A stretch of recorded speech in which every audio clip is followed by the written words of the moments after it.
ಭಗವದ್ಗೀತೆಯ ಅಧ್ಯಾಯ 5 ಕರ್ಮಯೋಗ ಶ್ಲೋಕ 1 ಸನ್ಯಾಸಂ ಕರ್ಮಣಾಂ ಕೃಷ್ಣ ಪುನರ್ಯೋಗಂ ಚ ಶಂಸಸಿ ಯಚ್ಛ್ರೇಯ ಏತಯೋರೇಕಂ ತನ್ಮೇ ಬ್ರೂಹಿ ಸುನಿಶ್ಚಿತಂ. ಅಂದರೆ ಅರ್ಜುನ ಕೃಷ್ಣನನ್ನು ಕೇಳುತ್ತಾನೆ, ಹೇ ಕೃಷ್ಣ, ಮೊದಲು ನೀನು ಕರ್ಮವನ್ನು ಬಿಡಬೇಕೆಂದು ಹೇಳುತ್ತೀಯೇ, ಅನಂತರ ನೀನು ಭಕ್ತಿಪೂರ್ವಕ ಕರ್ಮವನ್ನು ಮಾಡಬೇಕೆಂದು ಹೇಳುತ್ತೀಯೇ, ಇವೆರಡರಲ್ಲಿ ಯಾವುದು ಹೆಚ್ಚು ಶ್ರೇಯಸ್ಕರ ಎಂದು ನನಗೆ ಖಚಿತವಾಗಿ ಹೇಳುವಿಯಾ ಎನ್ನುತ್ತಾನೆ. ಶ್ಲೋಕ 2 ಸನ್ಯಾಸಃ ಕರ್ಮಯೋಗಶ್ಚ ನಿಹಿ ಶ್ರೇಯಕರಾವುಭೌ ತಯೋಸ್ತು ಕರ್ಮ ಸನ್ಯಾಸಾತ್ ಕರ್ಮಯೋಗೋ ವಿಶಿಷ್ಯತೆ. ಅಂದರೆ ಶ್ರೀಕೃಷ್ಣ ಉತ್ತರಿಸುತ್ತಾನೆ, ಕರ್ಮ ಸನ್ಯಾಸ ಮತ್ತು ಭಕ್ತಿ ಸೇವಾ ಕಾರ್ಯ ಎರಡೂ ಮುಕ್ತಿಪಥಕ್ಕೆ ಕೊಂಡೊಯ್ಯುತ್ತವೆ. ಆದರೆ ಇವೆರಡರಲ್ಲಿ ಭಕ್ತಿ ಸೇವಾ ಕರ್ಮವು ಕರ್ಮ ಸನ್ಯಾಸಕ್ಕಿಂತ ಉತ್ತಮ ಎನ್ನುತ್ತಾನೆ. ಶ್ಲೋಕ 3 ಜ್ಞೇಹ ಸ ನಿತ್ಯ ಸನ್ಯಾಸಿ ಯೋ ನ ದ್ವೇಷ್ಟಿ ನ ಕಾಂಕ್ಷತಿ ನಿರ್ದ್ವಂದ್ವೋ ಹಿ ಮಹಾಬಾಹೋ ಸುಖಂ ಬಂಧಾತ್ ಪ್ರಮುಚ್ಯತೆ. ಅಂದರೆ ಕರ್ಮಫಲದಲ್ಲಿ ತಿರಸ್ಕಾರವಾಗಲಿ ಅಪೇಕ್ಷೆಯಾಗಲಿ ಇಲ್ಲದವನನ್ನು ನಿತ್ಯ ಸನ್ಯಾಸಿ ಎಂದು ತಿಳಿಯಬೇಕು. ಮಹಾಬಾಹುವಾದ ಅರ್ಜುನನೇ, ದ್ವಂದ್ವಗಳಿಂದ ಮುಕ್ತನಾದ ಇಂತಹ ಮನುಷ್ಯನು ಸುಲಭವಾಗಿ ಐಹಿಕ ಬಂಧನದಿಂದ ಪಾರಾಗುತ್ತಾನೆ ಮತ್ತು ಸಂಪೂರ್ಣವಾಗಿ ಮುಕ್ತನಾಗುತ್ತಾನೆ ಎನ್ನುತ್ತಾನೆ. ಶ್ಲೋಕ 4 ಸಾಂಖ್ಯಯೋಗೌ ಪೃಥಕ್ ಬಾಲಃ ಪ್ರವದಂತಿ ನ ಪಂಡಿತಃ ಏಕಮಾಪ್ಯಾಸ್ಥಿತಃ ಸಮ್ಯಗುಭಯೋರ್ವಿಂದ್ಯತೆ ಫಲಂ. ಅಂದರೆ ಭಕ್ತಿ ಸೇವೆಯು ಐಹಿಕ ಜಗತ್ತಿನ ವಿಶ್ಲೇಷಣಾತ್ಮಕ ಅಧ್ಯಯನದಿಂದ ಭಿನ್ನವಾದದ್ದು ಎಂದು ಅಜ್ಞಾನಿಗಳು ಮಾತ್ರ ಹೇಳುತ್ತಾರೆ. ಇವೆರಡರಲ್ಲಿ ಯಾವುದನ್ನಾದರೂ ಮನಃಪೂರ್ವಕವಾಗಿ ಅನುಷ್ಠಾನ ಮಾಡಿದವನು ಎರಡು ಮಾರ್ಗಗಳ ಫಲವನ್ನೂ ಹೊಂದುತ್ತಾನೆ ಎಂದು ನಿಜವಾದ ವಿದ್ವಾಂಸರು ಹೇಳುತ್ತಾರೆ ಎನ್ನುತ್ತಾನೆ. ಶ್ಲೋಕ 5 ಯತ್ ಸಾಂಖ್ಯೈ ಪ್ರಾಪ್ಯತೆ ಸ್ಥಾನಂ ಯದ್ ಯೋಗೈರಪಿ ಗಮ್ಯತೆ ಏಕಂ ಸಾಂಖ್ಯಂ ಚ ಯೋಗಂ ಚ ಯಃ ಪಶ್ಯತಿ ಸ ಪಶ್ಯತಿ. ಅಂದರೆ ಸಾಂಖ್ಯದಿಂದ ಯಾವ ಸ್ಥಾನವನ್ನು ಪಡೆಯಬಹುದು ಅದೇ ಸ್ಥಾನವನ್ನು ಭಕ್ತಿ ಸೇವೆಯಿಂದ ಪಡೆಯಬಹುದು ಎಂದು ತಿಳಿದುಕೊಂಡು ಸಾಂಖ್ಯವೂ ಭಕ್ತಿ ಸೇವೆಯೂ ಒಂದೇ ಮಟ್ಟದಲ್ಲಿವೆ ಎನ್ನುವುದನ್ನು ಕಂಡುಕೊಳ್ಳುವವನು ವಿಷಯಗಳನ್ನು ಯಥಾವತ್ತಾಗಿ ಕಾಣುತ್ತಾನೆ. ಶ್ಲೋಕ 6 ಸನ್ಯಾಸಸ್ತು ಮಹಾಬಾಹೋ ದುಃಖಮಾಪ್ತುಮಯೋಗತಃ ಯೋಗಯುಕ್ತೋ ಮುನಿರ್ಬ್ರಹ್ಮ ನ ಚಿರೇಣಾಧಿಗಚ್ಚತಿ. ಅಂದರೆ ಭಗವಂತನ ಭಕ್ತಿಪೂರ್ವಕ ಸೇವೆಯಲ್ಲಿ ತೊಡಗದೆ ಎಲ್ಲ ಬಗೆಯ ಕರ್ಮಗಳನ್ನು ತ್ಯಜಿಸಿದ ಮಾತ್ರಕ್ಕೆ ಮನುಷ್ಯನು ಸುಖಿಯಾಗಿರಲಾರ. ಆದರೆ ಭಕ್ತಿ ಸೇವೆಯಲ್ಲಿ ನಿರತನಾದ ವಿಚಾರವಂತನು ಶೀಘ್ರವಾಗಿ ಪರಮಪ್ರಭುವನ್ನು ಪಡೆಯುತ್ತಾನೆ. ಶ್ಲೋಕ 7 ಯೋಗಯುಕ್ತೋ ವಿಶುದ್ಧಾತ್ಮ ವಿಜಿತಾತ್ಮ ಜಿತೇಂದ್ರಿಯ ಸರ್ವಭೂತಾತ್ಮ ಭೂತಾತ್ಮ ಕುರ್ವನ್ನಪಿ ನ ಲಿಪ್ಯತೆ. ಅಂದರೆ ಯಾರು ಭಕ್ತಿಯಿಂದ ಕರ್ಮವನ್ನು ಮಾಡುವರೋ, ಶುದ್ಧ ಆತ್ಮನೋ ಮತ್ತು ಮನಸ್ಸನ್ನು ಇಂದ್ರಿಯಗಳನ್ನು ನಿಯಂತ್ರಿಸುವನೋ ಅವನು ಎಲ್ಲರಿಗೂ ಪ್ರಿಯನಾದವನು ಮತ್ತು ಅವನಿಗೆ ಎಲ್ಲರೂ ಪ್ರಿಯರಾದವರು. ಅವನು ಕರ್ಮವನ್ನು ಮಾಡುತ್ತಿದ್ದರೂ ಅವುಗಳಲ್ಲಿ ಸಿಲುಕಿಕೊಳ್ಳುವುದಿಲ್ಲ. ಶ್ಲೋಕ 8 ಮತ್ತು 9 ನೈವ ಕಿಂಚಿತ್ ಕರೋಮಿತಿ ಯುಕ್ತೋ ಮನ್ಯೇತ ತತ್ವವೇತ್ ಪಶ್ಯನ್ ಶೃಣ್ವನ್ ಸ್ಪೃಶನ್ ಜಿಘ್ರನ್ ಅಶ್ನನ್ ಗಚ್ಚನ್ ಸ್ವಪನ್ ಸ್ವಶನ್ ಪ್ರಲಪನ್ ವಿಸೃಜನ್ ಗೃಹಣನ್ ಉನ್ಮಿಷನ್ ನಿಮಿಷನ್ನಪಿ ಇಂದ್ರಿಯಾರ್ಥೇಷು ವರ್ತಂತ ಇತಿ ಧಾರಯನ್. ಅಂದರೆ ದೈವಿ ಪ್ರಜ್ಞೆಯಲ್ಲಿರುವ ಮನುಷ್ಯನು ನೋಡುತ್ತಿರಬಹುದು, ಕೇಳುತ್ತಿರಬಹುದು, ಸ್ಪರ್ಶಿಸುತ್ತಿರಬಹುದು, ಆಘ್ರಾಣಿಸುತ್ತಿರಬಹುದು, ತಿನ್ನುತ್ತಿರಬಹುದು, ನಡೆಯುತ್ತಿರಬಹುದು, ನಿದ್ರೆ ಮಾಡುತ್ತಿರಬಹುದು, ಉಸಿರಾಡುತ್ತಿರಬಹುದು. ಆದರೆ ತಾನು ಏನನ್ನೂ ಮಾಡುತ್ತಿಲ್ಲ ಎಂದು ಅವನಿಗೆ ಒಳಗಿನ ಅರಿವು ಇರುತ್ತದೆ. ಏಕೆಂದರೆ ಮಾತನಾಡುವಾಗ, ವಿಸರ್ಜಿಸುವಾಗ, ಸ್ವೀಕರಿಸುವಾಗ, ಕಣ್ಣನ್ನು ತೆರೆಯುವಾಗ ಅಥವಾ ಮುಚ್ಚುವಾಗ ಇಂದ್ರಿಯಗಳು ತಮ್ಮ ವಿಷಯಗಳಲ್ಲಿ ಪ್ರವರ್ತಿಸುತ್ತವೆ.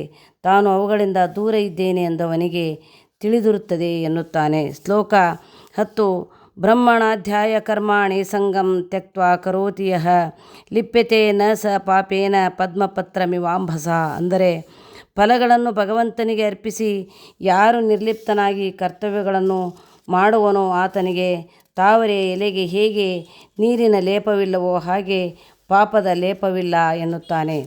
ಶ್ಲೋಕ 11 ಕಾಯೇನ ಮನಸ ಬುದ್ಧ್ಯ ಕೈವಲ್ಯೇರಿಂದ್ರಿಯೈರಪಿ ಯೋಗಿನಃ ಕರ್ಮ ಕುರ್ವಂತಿ ಸಂಗಂ ತ್ಯಕ್ತ್ವಾತ್ಮಶುದ್ಧಯೇ. ಅಂದರೆ ಯೋಗಿಗಳು ಮೋಹವನ್ನು ಬಿಟ್ಟು ಕೇವಲ ಶುದ್ಧಿಗಾಗಿ ದೇಹ, ಮನಸ್ಸು, ಬುದ್ಧಿ ಮತ್ತು ಇಂದ್ರಿಯಗಳಿಂದ ಸಹ ಕರ್ಮವನ್ನು ಮಾಡುತ್ತಾರೆ ಎನ್ನುತ್ತಾನೆ. ಶ್ಲೋಕ 12 ಯುಕ್ತಃ ಕರ್ಮಫಲಂ ತ್ಯಕ್ತ್ವಾ ಶಾಂತಿಮಾಪ್ನೋತಿ ನೈಷ್ಠಿಕೀಂ ಅಯುಕ್ತಃ ಕಾಮಕಾರೇಣ ಫಲೇ ಸಕ್ತೋ ನಿಬದ್ಧತೆ. ಅಂದರೆ ಒಂದೇ ರೀತಿಯಾಗಿ ನಿಷ್ಠೆಯಿಂದಿರುವ ಆತ್ಮನು ಪರಿಶುದ್ಧ ಶಾಂತಿಯನ್ನು ಹೊಂದುತ್ತಾನೆ ಏಕೆಂದರೆ ಅವನು ಎಲ್ಲ ಕರ್ಮಫಲಗಳನ್ನು ನನಗೇ ಒಪ್ಪಿಸುತ್ತಾನೆ.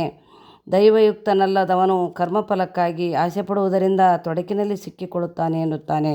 ಶ್ಲೋಕ 13. ಸರ್ವಕರ್ಮಾಣಿ ಮನಸಾ ಸಂನ್ಯಸ್ಯಾಸ್ತೆ ಸುಖಂ ವಸಿ ನವದ್ವಾರೆ ಪುರೇ ದೇಹಿ ನೈವ ಕುರ್ವನ್ನ ಕಾರಯನ್. ಅಂದರೆ ದೇಹಸ್ಥ ಜೀವಿಯು ಸ್ವಭಾವವನ್ನು ನಿಯಂತ್ರಿಸಿ ಮಾನಸಿಕವಾಗಿ ಎಲ್ಲ ಕರ್ಮಗಳನ್ನು ತ್ಯಜಿಸಿದಾಗ ಅವನು ನವದ್ವಾರಗಳ ನಗರದಲ್ಲಿ ಸುಖವಾಗಿ ವಾಸಿಸುತ್ತಾನೆ. ಅವನು ಕಾರ್ಯ ಮಾಡುವುದೂ ಇಲ್ಲ, ಕಾರ್ಯ ಮಾಡಿಸುವುದೂ ಇಲ್ಲ ಎನ್ನುತ್ತಾನೆ. ಶ್ಲೋಕ 14.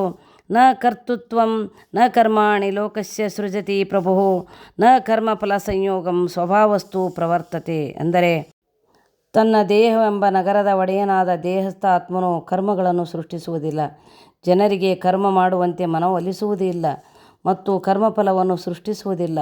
ಇವೆಲ್ಲವನ್ನೂ ಐಹಿಕ ಪ್ರಕೃತಿಯ ಗುಣಗಳೇ ಸೃಷ್ಟಿ ಮಾಡುತ್ತವೆ ಎನ್ನುತ್ತಾನೆ. ಶ್ಲೋಕ 15. ನಾದತ್ತೆ ಕಸ್ಯಚಿತ್ ಪಾಪಂ ನ ಚೈವ ಸುಕೃತಂ ವಿಭೋ ಅಜ್ಞಾನೇನಾವೃತಂ ಜ್ಞಾನಂ ತೇನ ಮುಹ್ಯಂತಿ ಜಂತವಃ. ಅಂದರೆ ಭಗವಂತನು ಯಾರ ಪಾಪವನ್ನಾಗಲಿ ಪುಣ್ಯವನ್ನಾಗಲಿ ಸ್ವೀಕರಿಸುವುದಿಲ್ಲ. ದೇಹಸ್ಥ ಜೀವಿಗಳ ನಿಜವಾದ ಜ್ಞಾನವನ್ನು ಅಜ್ಞಾನವು ಮುಚ್ಚಿರುವುದರಿಂದ ಅವರು ದಿಗ್ಭ್ರಮೆಗೊಳ್ಳುತ್ತಾರೆ. ಶ್ಲೋಕ 16. ಜ್ಞಾನೇನ ತು ತದಜ್ಞಾನಂ ಯೇಷಾಂ ನಾಶಿತಮಾತ್ಮನಃ ತೇಷಾಮಾದಿತ್ಯವಜ್ ಜ್ಞಾನಂ ಪ್ರಕಾಶಯತಿ ತತ್ಪರಂ. ಅಂದರೆ ಅಜ್ಞಾನವನ್ನು ನಾಶ ಮಾಡುವ ಜ್ಞಾನದ ಬೆಳಕನ್ನು ಮನುಷ್ಯರು ಪಡೆದುಕೊಂಡಾಗ ಹಗಲು ಹೊತ್ತಿನಲ್ಲಿ ಸೂರ್ಯನು ಎಲ್ಲದರ ಮೇಲೂ ಬೆಳಕು ಹರಿಸುವಂತೆ ಅವನ ಜ್ಞಾನವು ಎಲ್ಲವನ್ನೂ ಪ್ರಕಾಶಗೊಳಿಸುತ್ತದೆ ಎನ್ನುತ್ತಾನೆ. ಶ್ಲೋಕ 17. ತದ್ಬುದ್ಧಯಸ್ತದಾತ್ಮಾನಸ್ತನ್ನಿಷ್ಠಾಸ್ತತ್ಪರಾಯಣಃ ಗಚ್ಚಂತ್ಯ ಪುನರಾವೃತ್ತಿ ಜ್ಞಾನ ನಿರ್ಧೂತ ಕಲ್ಮಷ. ಅಂದರೆ ಮನುಷ್ಯನ ಬುದ್ಧಿ, ಮನಸ್ಸು, ಶ್ರದ್ಧೆ ಮತ್ತು ಆಶ್ರಯ ಎಲ್ಲವೂ ಪರಮಪ್ರಭುವಿನಲ್ಲಿ ನೆಲೆ ನಿಂತಾಗ ಪೂರ್ಣ ಜ್ಞಾನವು ಆತನ ಸಂಶಯಗಳೆಲ್ಲವನ್ನೂ ತೊಳೆದು ಅವನನ್ನು ಪರಿಶುದ್ಧನನ್ನಾಗಿ ಮಾಡುತ್ತದೆ. ಹೀಗೆ ಆತನು ಮುಕ್ತಿ ಮಾರ್ಗದಲ್ಲಿ ನೇರವಾಗಿ ಮುನ್ನಡೆಯುತ್ತಾನೆ ಎನ್ನುತ್ತಾನೆ. ಶ್ಲೋಕ 18. ವಿದ್ಯಾ ವಿನಯ ಸಂಪನ್ನೆ ಬ್ರಾಹ್ಮಣೆ ಗವಿಹಸ್ತಿನಿ ಶುನಿ ಚೈವ ಶ್ವಪಾಕೆ ಚ ಪಂಡಿತಃ ಸಮದರ್ಶಿನಃ. ಅಂದರೆ ನಮ್ರರಾದ ಜ್ಞಾನಿಗಳು ನಿಜವಾದ ಜ್ಞಾನವನ್ನು ಪಡೆದವರಾದ್ದರಿಂದ ವಿದ್ಯಾವಿನಯ ಸಂಪನ್ನಾದ ಬ್ರಾಹ್ಮಣನನ್ನು, ಹಸುವನ್ನು, ಆನೆಯನ್ನು, ನಾಯಿಯನ್ನು, ನಾಯಿಯ ಮಾಂಸವನ್ನು ತಿನ್ನುವವನನ್ನು ಒಂದೇ ರೀತಿ ಕಾಣುತ್ತಾರೆ. ಶ್ಲೋಕ 19. ಇಹೈವ ತ್ಯರ್ಜಿತಃ ಸರ್ಗೋ ಯೇಷಾಂ ಸಾಮೇ ಸ್ಥಿತಂ ಮನಃ ನಿರ್ದೋಷಂ ಹಿ ಸಮಂ ಬ್ರಹ್ಮ ತಸ್ಮಾತ್ ಬ್ರಹ್ಮಣಿ ತೇ ಸ್ಥಿತಃ. ಅಂದರೆ ಯಾರ ಮನಸ್ಸು ಸ್ಥಿರವಾಗಿದ್ದು ಸಮಭಾವದಲ್ಲಿ ನೆಲೆಸಿರುವುದೋ ಅವರು ಆಗಲೇ ಹುಟ್ಟು ಸಾವುಗಳ ಸ್ಥಿತಿಯನ್ನು ಗೆದ್ದಿರುತ್ತಾರೆ. ಅವರು ಬ್ರಹ್ಮನ್ನಂತೆ ದೋಷರಹಿತರು, ಆದ್ದರಿಂದ ಅವರು ಆಗಲೇ ಬ್ರಹ್ಮನ್ನಲ್ಲಿ ಇರುತ್ತಾರೆ ಎನ್ನುತ್ತಾನೆ. ಶ್ಲೋಕ 20. ನ ಪ್ರಹೃಷೇತ್ ಪ್ರಿಯಂ ಪ್ರಾಪ್ಯ ನೋದ್ವಿಜೇತ್ ಪ್ರಾಪ್ಯ ಚಾಪ್ರಿಯಂ ಸ್ಥಿರಬುದ್ಧಿರಸಮ್ಮೂಢೋ ಬ್ರಹ್ಮವಿದ್ ಬ್ರಹ್ಮಣಿ ಸ್ಥಿತಃ. ಅಂದರೆ ಪ್ರಿಯವಾದುದನ್ನು ಸಾಧಿಸಿದಾಗ ಹರ್ಷಿಸದಿರುವವನು, ಅಪ್ರಿಯವಾದುದು ಘಟಿಸಿದಾಗ ಶೋಕಿಸದಿರುವವನು, ಸ್ಥಿರಬುದ್ಧಿಯುಳ್ಳವನು, ದಿಗ್ಭ್ರಮೆ ಹೊಂದದವನು, ಭಗವದ್ವಿಜ್ಞಾನವನ್ನು ತಿಳಿದವನೂ ಆದ ಮನುಷ್ಯನು ಆಗಲೇ ಆಧ್ಯಾತ್ಮಿಕ ನೆಲೆಯನ್ನು ಹೊಂದಿದ್ದಾನೆ ಎಂದು ಹೇಳುತ್ತಾನೆ. ಶ್ಲೋಕ 21. ಬಾಹ್ಯ ಸ್ಪರ್ಶೇಶ್ವಸಕ್ತಾತ್ಮ ವಿಂದ್ಯತಾತ್ಮನಿ ಯತ್ ಸುಖಂ ಸ ಬ್ರಹ್ಮಯೋಗಯುಕ್ತಾತ್ಮ ಸುಖಮಕ್ಷಯಂ ಅಶ್ನುತೆ. ಅಂದರೆ ಹೀಗೆ ಮುಕ್ತನಾದ ಮನುಷ್ಯನಿಗೆ ಐಹಿಕ ಇಂದ್ರಿಯ ಸುಖದ ಆಕರ್ಷಣೆ ಇಲ್ಲ. ಅವನು ಯಾವಾಗಲೂ ಆಂತರ್ಯದಲ್ಲಿ ಸುಖವನ್ನು ಅನುಭವಿಸುತ್ತಾ ಸಮಾಧಿ ಸ್ಥಿತಿಯಲ್ಲಿರುತ್ತಾನೆ. ಈ ರೀತಿಯಲ್ಲಿ ಆತ್ಮಸಾಕ್ಷಾತ್ಕಾರ ಪಡೆದ ಮನುಷ್ಯನು ಪರಮಸತ್ಯನಲ್ಲಿ ಮಗ್ನನಾಗಿರುವುದರಿಂದ ಅಮಿತಾನಂದವನ್ನು ಸವಿಸುತ್ತಾನೆ ಎನ್ನುತ್ತಾನೆ. ಶ್ಲೋಕ 22. ಏಹಿ ಸಂಸ್ಪರ್ಶಜ ಭೋಗ ದುಃಖಯೋನಯ ಏವತೆ ಅದ್ಯಂತ್ಯವಂತ ಕೌಂತೆಯೇನ ತೇಷು ರಮತೆ ಬುಧ. ಅಂದರೆ ವಿಷಯೇಂದ್ರಿಯಗಳ ಸಂಪರ್ಕವು ದುಃಖವನ್ನುಂಟು ಮಾಡುವುದರಿಂದ ವಿವೇಕಿಯಾದವನು ಅದರಲ್ಲಿ ತೊಡಗುವುದಿಲ್ಲ. ಕುಂತಿಪುತ್ರನಾದ ಅರ್ಜುನನೇ, ಇಂತಹ ಸುಖಗಳಿಗೆ ಆದಿಯೂ ಅಂತ್ಯವೂ ಉಂಟು, ಆದ್ದರಿಂದ ವಿವೇಕಿಯಾದವನು ಅವುಗಳಲ್ಲಿ ಸಂತೋಷ ಪಡುವುದಿಲ್ಲ ಎನ್ನುತ್ತಾನೆ. ಶ್ಲೋಕ 23. ಶಕ್ನೋತಿ ಹೈವ ಯ ಸೋಢುಂ ಪ್ರಾಕ್ ಶರೀರ ವಿಮೋಕ್ಷಣಾತ್ ಕಾಮಕ್ರೋಧೋದ್ಭವಂ ವೇಗಂ ಸ ಯುಕ್ತಃ ಸ ಸುಖಿ ನರಃ. ಅಂದರೆ ಈ ದೇಹವನ್ನು ಬಿಡುವುದಕ್ಕೆ ಮೊದಲೇ ಐಹಿಕ ಇಂದ್ರಿಯಗಳ ಬಯಕೆಗಳನ್ನು ಸಹಿಸಿಕೊಂಡು ಕಾಮಕ್ರೋಧಗಳ ಆವೇಗವನ್ನು ತಡೆಯಲು ಶಕ್ತನಾದ ಮನುಷ್ಯನು ಈ ಲೋಕದಲ್ಲಿ ಒಳ್ಳೆಯ ಸ್ಥಿತಿಯಲ್ಲಿರುತ್ತಾನೆ ಮತ್ತು ಸುಖಿಯಾಗಿರುತ್ತಾನೆ. ಶ್ಲೋಕ 24. ಯೋಂತ ಸುಖೋಂತರ ರಾಮಸ್ತತಾಂತರ್ಜ್ಯೋತಿರ್ರೇವಯ ಸ ಯೋಗಿ ಬ್ರಹ್ಮ ನಿರ್ವಾಣಂ ಬ್ರಹ್ಮಭೂತೋಧಿಗಚ್ಚತಿ. ಅಂದರೆ ಯಾರು ಆಂತರ್ಯದಲ್ಲಿಯೇ ಸುಖಪಡುತ್ತಾನೋ, ಯಾರು ಆಂತರ್ಯದಲ್ಲಿಯೇ ಕ್ರಿಯಾಶೀಲನಾಗಿದ್ದು ಸಂತೋಷಿಸುತ್ತಾನೋ ಮತ್ತು ಯಾರ ಗುರಿಯು ಅಂತರ್ಮುಖಿಯೂ ಆಗಿದೆಯೋ ಅಂಥವನು ವಾಸ್ತವವಾಗಿ ಪರಿಪೂರ್ಣ ಯೋಗಿ. ಆತನು ಬ್ರಹ್ಮನ್ನಲ್ಲಿ ಮುಕ್ತನು ಮತ್ತು ಕಟ್ಟಕಡೆಗೆ ಪರಮಪ್ರಭುವನ್ನು ಹೊಂದುತ್ತಾನೆ ಎನ್ನುತ್ತಾನೆ. ಶ್ಲೋಕ 25.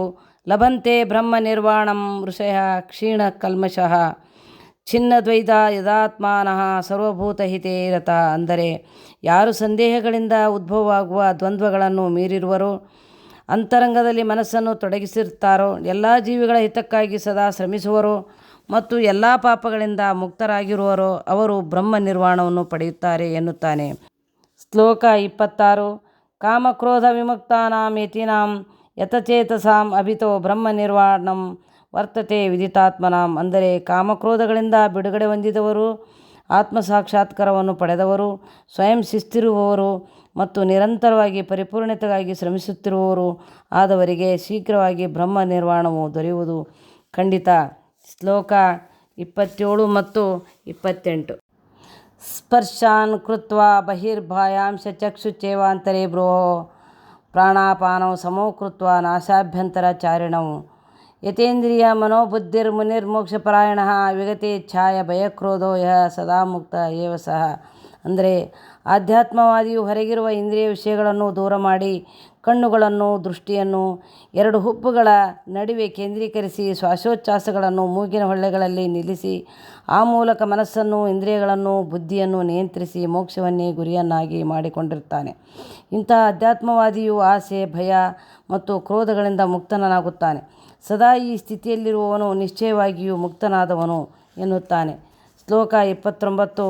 ಭೋಕ್ತಾರಂ ಯಜ್ಞತಪಸಾಂ ಸರ್ವಲೋಕಮಹೇಶ್ವರಂ ಸುಹೃದಂ ಸರ್ವಭೂತಾನಾಂ ಜ್ಞಾತ್ವಾ ಮಾಂ ಶಾಂತಿಮೃಚ್ಛತಿ. ಅಂದರೆ ನನ್ನ ವಿಷಯವಾಗಿ ಸಂಪೂರ್ಣ ಪ್ರಜ್ಞೆಯನ್ನಿಟ್ಟುಕೊಂಡು ಎಲ್ಲ ಯಜ್ಞಗಳ ಮತ್ತು ತಪಸ್ಸುಗಳ ಕಟ್ಟಕಡೆಯ ಭೋಕ್ತೃ ನಾನೇ, ಎಲ್ಲ ಲೋಕಗಳ ಮತ್ತು ದೇವತೆಗಳ ಪರಮಪ್ರಭು ನಾನೇ ಮತ್ತು ಎಲ್ಲ ಜೀವಿಗಳ ಉಪಕಾರಿಯೂ ಹಿತೈಷಿಯೂ ನಾನೇ ಎಂದು ಅರಿತ ಮನುಷ್ಯನು ಐಹಿಕ ದುಃಖಗಳ ಯಾತನೆಯಿಂದ ಮುಕ್ತನಾಗಿ ಶಾಂತಿಯನ್ನು ಪಡೆಯುವನು ಎಂದು ಶ್ರೀಕೃಷ್ಣ ಅರ್ಜುನನಿಗೆ ಹೇಳುತ್ತಾನೆ. ಶ್ರೀಕೃಷ್ಣಾರ್ಪಣಮಸ್ತು.